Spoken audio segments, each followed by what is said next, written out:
Hi, my name's Phil. I like talking about politics, and in this video, I'm going to take a little look at the latest vote and intention polls from YouGov, as well as Ipsos to a lesser extent. Compare them with the pattern of polling that heralded the last time Labour displaced the Conservatives in government, and discuss what parallels and differences exist now compared to then, and what are the main things that Labour may still need to do in order to ensure that not only can they win the next election, but are able to deliver to voters' satisfaction as well. But first, if you'd like to be notified of daily news and politics, please subscribe to the channel and click the bell notification icon. So, latest polls out from YouGov again for both voting intention and preferred Prime Minister. Obviously, long way to go before the next general election, but you could say that the general view from the past few weeks is that the Conservatives are nowhere near as toxic to voters as they were with Liz Truss in charge, but that people seem ready for them to be replaced by Labour. The voting intention figures are bobbing up and down, as they always do. You know, there's never an overall trend over a great period of weeks. It bobs up and down, depending on what's in the news. It's quite common for swing voters to go one way and then another. That's why they're called swing voters, I suppose. But the gap between Labour and the Conservatives remains large. Now, we don't know exactly when the next general election is going to be. It's quite difficult to plan for. If Sunak cannot hold his party together through the recession next year, there is still a window for, say, autumn 2023. It's unlikely, but it is possible. If we assume that Labour maintain their sizable lead from now until the election, whenever that is, we can suppose that the Tories are more likely to choose a date in 2024 to minimise their losses. Now, that could mean either summer or autumn. It'll depend on what they think is strategically best for them. So we could still be 2 years away from that general election. Now, 2 years before the 1997 general election, which saw Labour, of course, come to power last time, Labour had surged to a 36-point lead very briefly before dropping to a 22-point lead the following month. You know, the surge to a 36-point lead, I think, if I remember correctly, at the time, the Tories were imploding and John Redwood was challenging John Major for the leadership. Major won the challenge, so the party united back behind their leader and the public flipped again. And strong parallel here. Starmer's Labour surged to a 37-point lead at the end of the infighting during Truss's few weeks as Prime Minister, before settling back down to the low to mid-20s. On YouGov, the gap at the moment is 24 points, but it varies a little bit. I'll also point out, before discussing the general trends from 95 to 97, that the YouGov polling now is probably more accurate than the Ipsos polling as it existed at the time. In both the 1992 and the 1997 general election, the polls on the eve of the election tended to be significantly too generous to Labour when you compared it to the actual results. You know, in 1992, there was a well-known error made in the polling methodology, which was corrected, hence why polls are much more accurate now. They learn lessons. But the point is that the YouGov polls do tend to fit almost exactly in line with actual voting when compared to the most recent general elections. So there's good reason to believe that these polls, and the ones from Ipsos right now as well, are much better than the Ipsos polls as they were in the 90s. But going back to those last 2 years before 97, the polls were all over the place. You know, they went from Labour lead of about 20 points to one into the 30s and then back down again.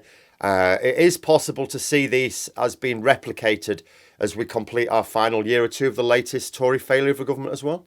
Because if Labour have a lead of, say, 24 points right now, when we're in a sort of calm before the storm, you think, well, what might happen when the hurricane lands?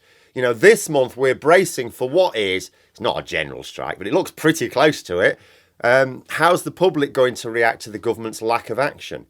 In January and February, we may have more healthcare and energy problems hitting ordinary people. Again, how are voters going to react to the government's general approach of laissez-faire, just moaning about things and not actually doing anything? You know, after winter, we'll be formally in recession. Not easy to see anything that the government are putting in place which will generate some positive views amongst the public at any time in the foreseeable future. They will, of course, hope to capitalise if Ukraine achieves a clear military victory over Russia, just as they were praying for the full-scale invasion in the first place. But beyond that, there's not a lot of good news that can even be manufactured over the coming year. So Labour are very likely to maintain a very large lead, and it's not impossible to see it surging up at times as well, which will, of course, put more pressure on Sunak. You know, the local elections next May will be a huge flashpoint for Rishi Sunak. You know, if he is going to be forced into an election sooner than he would like, it will be caused by a rebellion using the local election results as an excuse. You know, if he gets past those, then he can pick his own time for that election. You know, Sunak will no doubt hope to emerge from recession and claim that the faltering growth is down to his sensible policies, that he has cleared up the mess, and that if we carry on with him, he will lead us to the good times, you know, like every one of his Tory predecessors has done. All of this, however, is built on the idea that he can deal with the widespread industrial action, can survive 2 more winters of NHS collapse, that he can keep a lid on the Brexit extremists, and that no new emergencies hit the nation. And that's the game for the Tories. What do Labour have to do still? Well, Labour are in a similar situation to 3 decades ago in that they are witnessing the final days of a Tory government that's been in place too long, run out of ideas, tearing itself apart in a glut, basically, of sleaze and corruption, and that has shat the bed with the economy. You know, quite a lot of parallels. But there is a big difference as well. So in the 80s, Thatcher was largely reviled in my part of the world, but she was also loved by others around the country. You know, to her supporters, she was seen as a visionary, someone who knew what to do, had the ability and conviction to see it done. You know, and that's why Rishi Sunak tries to claim he's a Thatcherite, in spite of the fact his policies are clearly anything but. But, you know, Tories need to, evoke the spirit of either Thatcher or Churchill, one of those two. You know, 2 Tory leaders who were seen as having great vision and the conviction, the will to get it done. You know, I'm not sure people saw John Major in quite those terms, but he was part of the Thatcher brand. You know, he was her chancellor. So he was part of that Tory dynasty, which lasted for 18 long, grueling years. You know, Tony Blair was similar. To his supporters, he was also seen in the same terms. Someone with an optimistic vision for the country and the strength of will to get it done. The view of political leaders now is very, very different. We don't have any of those. I don't just mean the main ones either. I mean all of them.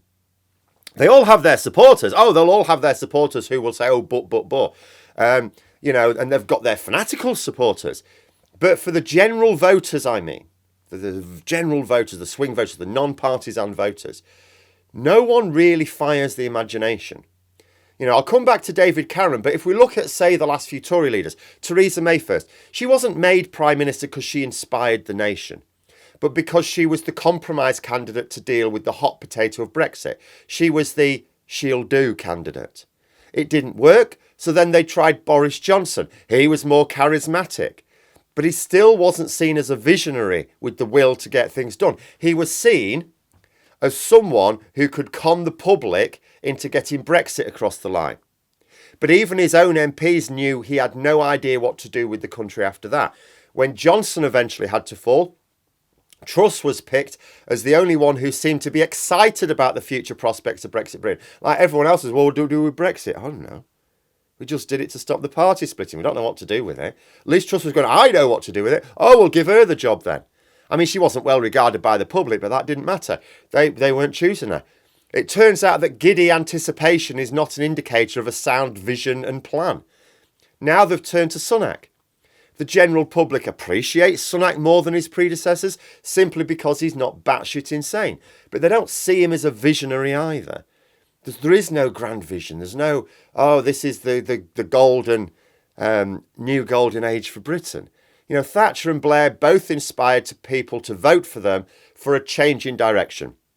A new and better Britain, this vision.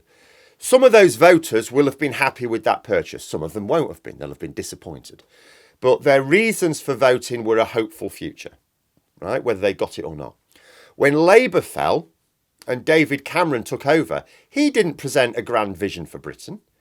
People voted for him because enough of them fancied a change from 13 years of Labour government and had, you know, especially a Labour government that had forgotten how to campaign, And they just presided over a banking crisis. Well, you know, you don't get away with a recession too easily. But there was no inspiring Cameron vision. There was no, I'm going to do this. He had his big society, but that was basically a policy for legalised slavery. And then there was austerity.